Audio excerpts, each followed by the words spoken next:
Good morning students. मांग की कीमत रोज का हमारा चैप्टर चल रहा था। मांग का अर्थ हम कर चुके थे, मांग का नियम कर चुके थे, मांग की कीमत रोज का सामान्य परिचय भी हमने पिछले वीडियो लेक्चर में क्लियर किया था। क्या था, अगर आपको दोबारा रिफ्रेश करूं तो मांग की कीमत रोज से अभिप्राय कीमत में परिवर्तन के कारण मांग की मात्रा में उत्पन्न होने वाले परिवर्तन की माप से था। यानी जितना कीमत में प्रतिशत परिवर्तन होता है, कितना उसके रिएक्शन के बदले में मांग की मात्रा में कितने प्रतिशत परिवर्तन होता है, वो था हमारा मांग की कीमत लोच। उसे हमने एक सूत्र से भी दिखाया था, इलास्टिसिटी ऑफ डिमांड माइनस मांग की मात्रा में प्रतिशत परिवर्तन और कीमत में प्रतिशत परिवर्तन। अब हम करते हैं मांग की कीमत लोच की कोटियां कितनी हैं, कितनी श्रेणियां हैं मांग की कीमत लोच की। मांग की कीमत लोच की 5 श्रेणियां हैं भाई। एक जिसे हम नाम देते हैं इकाई लोचदार मांग, इकाई के बराबर लोचदार मांग, इकाई से अधिक लोचदार मांग, इकाई से कम लोचदार मांग और बेलोचदार और पूर्णतया लोचदार। 5 श्रेणियों में हम बांटते हैं। 5 श्रेणियों का अलग अलग से अध्ययन करेंगे हम। पहला लेते हैं इकाई लोचदार मांग। Elasticity of demand is equal to 1, एक इकाई के बराबर। इसे हम कहते हैं इकाई मूल्य सापेक्ष भी कहते हैं, समलोच भी कहते हैं, इकाई लोचदार भी कहते हैं, कई नामों से जाना जाता है। वह स्थिति जिसमें कीमत में परिवर्तन होने के फलस्वरूप वस्तु की मांग में इतना परिवर्तन होता है कि वस्तु पर किया जाने वाला कुल व्यय स्थिर रहता है। यानी जब कीमत में जितने प्रतिशत परिवर्तन होता है, मांग में भी उतने ही प्रतिशत परिवर्तन हो। यानी कीमत में अगर 10% परिवर्तन हुआ है तो मांग मात्रा जो हमारी है उसमें भी 10% ही परिवर्तन हो। 10 से ना कम 8, 9, 5 ना हो और 10 से ऊपर 11, 12, 15 ना हो। ठीक है। यानी कीमत, एक बात तो हमें क्लियर है कि कीमत बढ़ेगी तो मांग मात्रा घटेगी। तो कीमत में अगर 10% वृद्धि होती है तो मांग मात्रा में भी 10% ही कमी होनी चाहिए। और कीमत में यदि 10% की कमी होती है तो मांग मात्रा में भी 10% की ही वृद्धि होनी चाहिए। इसे हम कहेंगे इकाई लोचदार मांग, समलोच मांग, इकाई के बराबर मांग। इसका डायग्राम किस प्रकार से बनेगा, डायग्राम देख लीजिए। प्राइस क्वांटिटी, जैसे कीमत हमारी P थी, P कीमत पे हम Q मात्रा की मांग कर रहे थे, OQ मात्रा की मांग कर रहे थे। कीमत घट के OP1 हो जाती है। ऐसी स्थिति में मांग मात्रा बढ़कर OQ1 हो जाती है। ये परिवर्तन हुआ कीमत में डेल P। और ये परिवर्तन जैसे कीमत घटी वैसे ही मांग मात्रा बढ़ी, परंतु इसका प्रतिशत दोनों का एक जैसा रहेगा। इसे एक और नाम से भी जाना जाता है। किस नाम से, रेक्टेंगुलर हाइपरबोला। कई बार यह भी पूछ लेता है कि डीडी मांग वक्र रेक्टेंगुलर हाइपरबोला कब होता है, तो हम कहेंगे इकाई लोचदार मांग की स्थिति में। क्यों, रेक्टेंगुलर हाइपरबोला को हिंदी में आयताकार अतिपरवलय कहते हैं। ऐसा क्या है, ये कहना चाहता है। इसे अगर मैं, ये डीडी मांग वक्र बन गया हमारा, इस पॉइंट को मैं ए नाम दे दूं, इसको बी नाम दे दूं, तो पहला आयत देखिए O P A Q, O P A Q, ये आयत बन गया हमारा एक चतुर्भुज, या आयत बन गया ये हमारा। दूसरा आयत देखिए, ओ P1 B Q1, O P1 B Q1 ये वाला बन गया। इन दोनों का क्षेत्रफल समान होता है, बराबर होता है, इसीलिए इसको रेक्टेंगुलर हाइपरबोला कहते हैं। ऐसा कौन सी वस्तुओं के बारे में होता है? सामान्य वस्तुओं पर लागू होता है ये, यानी जितने प्रतिशत कीमत में परिवर्तन हुआ उतने ही प्रतिशत परिवर्तन del P is equal to del Q, ये ध्यान रखना है हमें। ये दोनों बराबर होंगे, ये आयत दोनों बराबर होंगे, इनका क्षेत्रफल एक समान होगा, इसीलिए इसको रेक्टेंगुलर हाइपरबोला कहते हैं। क्लियर हुआ? ये है हमारी इकाई लोचदार मान। इकाई लोचदार मान। अब दूसरा हमारा आता है इकाई से अधिक लोचदार मान। इकाई से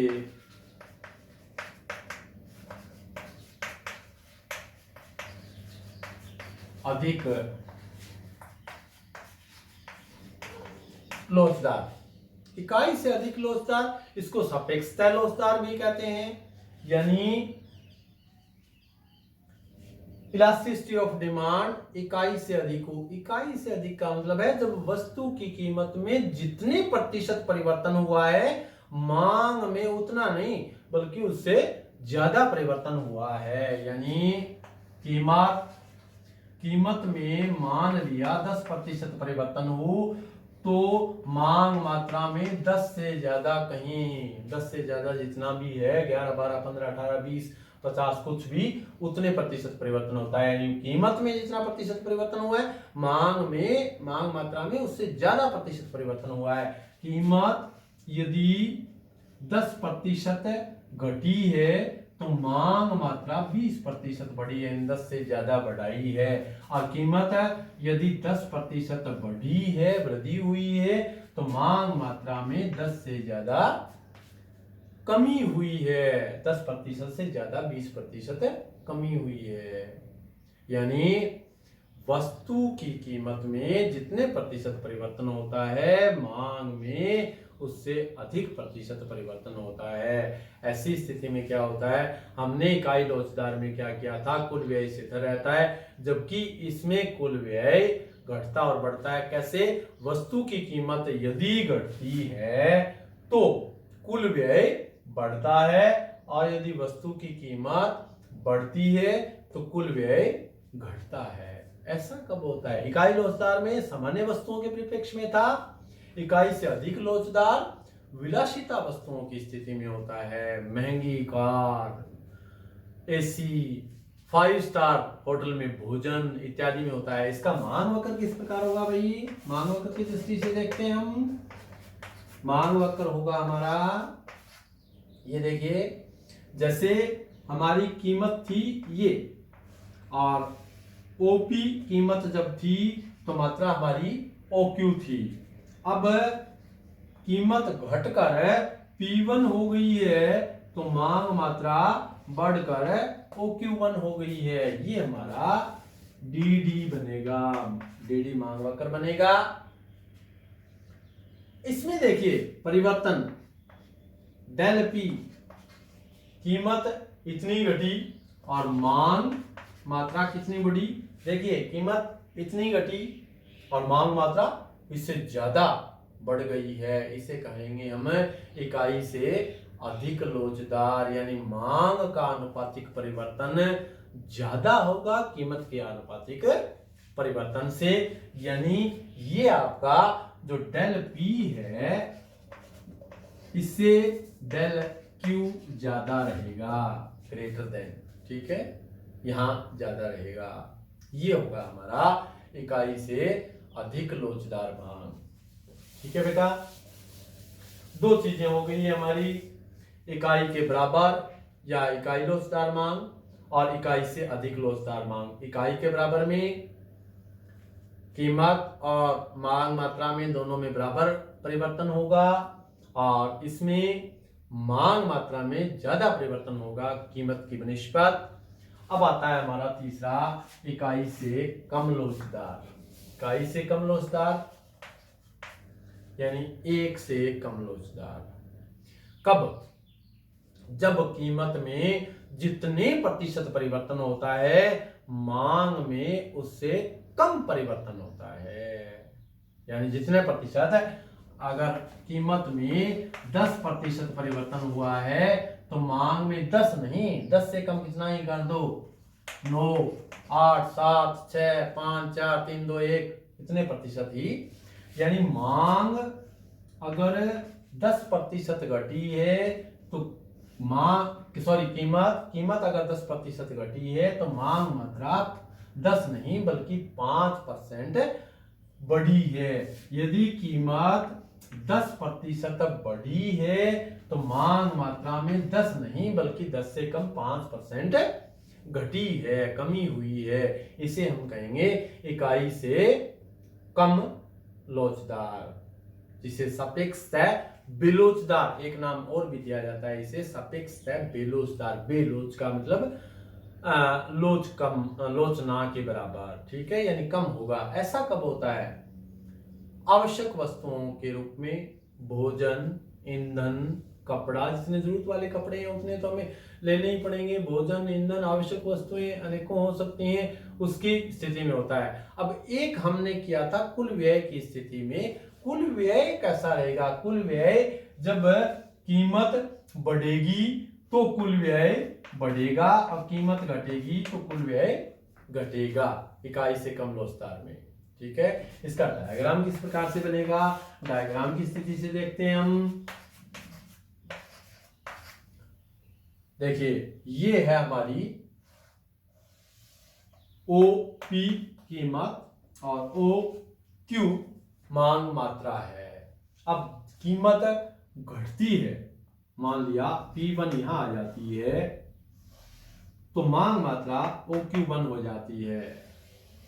ये हमारा इकाई से कम लोचदार का मांग वक्र बन जाएगा। यहां देखिए कीमत कितनी घटी, परिवर्तन कितना हुआ, इतना हुआ, और मांग मात्रा में परिवर्तन कितना हुआ, इतना हुआ। यानी कीमत में परिवर्तन इतना हुआ, मांग मात्रा में उससे कम परिवर्तन हुआ। इसे कहेंगे हम इकाई से कम लोचदार मांग, ठीक है। ये 3 स्थितियां हो गई हैं बेटा हमारी, इकाई के बराबर या इकाई लोचदार मांग, इकाई से अधिक लोचदार, इकाई से कम लोचदार। अब एक स्थिति आती है, ऐसा भी तो हो सकता है कि कम ज्यादा की बजाय बिल्कुल ही ना हो, पूर्णतया बेलोचदार मांग। पूर्णतया बेलोचदार मांग किसे कहेंगे? जब कीमत में परिवर्तन होने पे मांग में कोई परिवर्तन ना हो।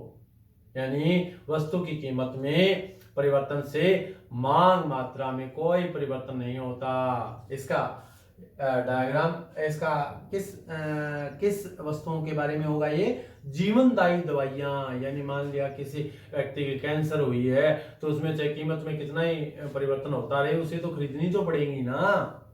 वो चीजें कहना चाह रहा है ये। इसका डायग्राम की दृष्टि से अगर हम देखें तो इस प्रकार से बनेगा, ये वाला होगा डेली। यानी कीमत P है तो भी मांग मात्रा यही रहेगी OQ। अगर कीमत कम हो जाती है तो भी मांग मात्रा OQ ही रहेगी।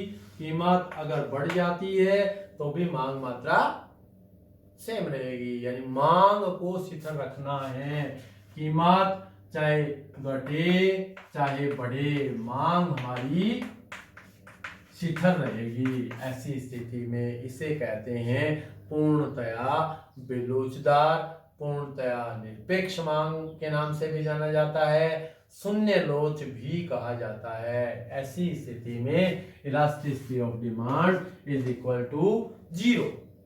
मांग हमारी कीमत का कोई फर्क नहीं पड़ता, मांग शून्य है, ठीक है। क्लियर हुआ? ये हमारी 4 स्थितियां हो गई हैं। 5वीं स्थिति क्या है हमारी? पूर्णतया लोचदार भी तो हो सकती है, जिसे हम elasticity of demand is equal to infinity से दिखाते हैं। कब होता है ऐसा? जब वस्तु की कीमत में बहुत थोड़ा सा परिवर्तन अथवा बिल्कुल परिवर्तन ना होने पर भी मांग में अत्यधिक परिवर्तन हो जाता है, उसे हम कहते हैं इकाई पूर्णतया लोचदार मांग या पूर्णतया मूल्य सापेक्ष। यानी कीमत अगर 0 रहती है, वहां हमने क्या किया था, पूर्णतया बेलोचदार में मांग को स्थिर रखा था, यहाँ हम कीमत को स्थिर रखते हैं और मांग मात्रा घटती और बढ़ती रहती है। डायग्राम की दृष्टि से अगर हम देखें तो इस प्रकार से दिखा पाएंगे हम। ये है हमारी कीमत और मात्रा। कीमत वही है, ओपी कीमत है, ओक्यू मात्रा है। कीमत यहाँ रहने पे भी मांग मात्रा कई बार घटकर OQ1 हो जाती है या मांग मात्रा बढ़ भी सकती है। कीमत स्थिर रखनी है, मांग मात्रा अपने आप घटती या बढ़ती रहती है। इसे हम दिखाते हैं elasticity of demand is equal to infinity. तो ये 5 स्थितियां थी बेटा आपकी, जो मांग की कीमत लोच की श्रेणियां थी। Elasticity of demand is equal to 1 इकाई लोचदार, जिसे रेक्टेंगुलर हाइपरबोला कहते हैं, जिसे समलोच मांग कहते हैं, यानी कीमत और मांग की मात्रा में बराबर का प्रतिशत परिवर्तन था। Elasticity of demand greater than 1 इकाई से अधिक लोचदार मांग। इसका मतलब है वस्तु की कीमत में जितना आनुपातिक परिवर्तन था उससे ज्यादा प्रतिशत परिवर्तन हुआ मांग में, ये इकाई से कम लोचदार लेस देन 1। इसे हम कहेंगे कीमत में जितने प्रतिशत परिवर्तन हुआ उससे कम प्रतिशत परिवर्तन हुआ। इकाई पूर्णतया बेलोचदार मांग, elasticity of demand is equal to 0। इसमें हमें मांग स्थिर रखनी है, कीमत में परिवर्तन चाहे कितना ही होता रहे। और ये है elasticity of demand is equal to infinity, पूर्णतया लोचदार मांग, जिसमें कीमत स्थिर रहती है, मांग मात्रा घटती बढ़ती रहती है। ये 5 कोटियां थी। अगर इन 5 कोटियों को अगर मैं दोबारा एक बार क्लैरिफाई करूं तो elasticity of demand is equal to 1 ऐसी इकाई के बराबर लोचदार मांग में डेल क्यू बटे क्यू डेल पी बटे पी बराबर होगा। ठीक है, क्लियर हुआ? अधिक लोचदार में डेल क्यू बटे क्यू डेल पी बटे पी मांग मात्रा अधिक होगी। ठीक है, इकाई से कम में डेल क्यू बटे क्यू डेल पी, डेल तो समझते हैं ना आप, चेंज इन परिवर्तन वाला कह रहा हूं मैं, ये कम होगा, मांग मात्रा कम होगी और कीमत में प्रतिशत परिवर्तन ज्यादा होगा। अगर पूर्णतया बेलोचदार की बात करता हूं तो डेल क्यू बटे क्यू बराबर 0 ये होगा। ठीक है, और यदि मैं पूर्णतया लोचदार की बात करूं तो डेल पी बटे पी बराबर 0, ये यहां कीमत 0 होगी। ये 5 प्रकार की स्थितियां हैं मांग की कीमत लोच की कोटियों की। इन 5 का अगर मैं इकट्ठा डायग्राम बनाऊं तो कैसे बने, जैसा कि मैंने पिछले वीडियो लेक्चर में भी आपको नोट्स में दिया था। ये हो गया आपका पूर्णतया लोचदार, ये हो गया आपका पूर्णतया बेलोचदार, ये हो गया आपका इकाई के, इसे अगर मैं लिखूं तो ये ऐसे लिख सकता हूं, इकाई पूर्णतया लोचदार, ये हो गया आपका पूर्णतया बेलोचदार। ये कौन सा हो गया डीडी मांग वक्र, इकाई के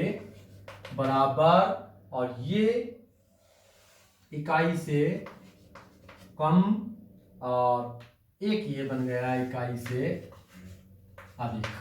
ठीक है, ये 500 मांग वक्र हमारे बनेंगे। ये था हमारा आज का चैप्टर, मांग की कीमत लोच की श्रेणियां। 500 श्रेणियों को अच्छे से क्लियर करना है, 500 के खुद के नोट्स बनाने हैं, और जैसे ये चैप्टर पूरा होगा उसके बाद हमारा टेस्ट होगा। That's all.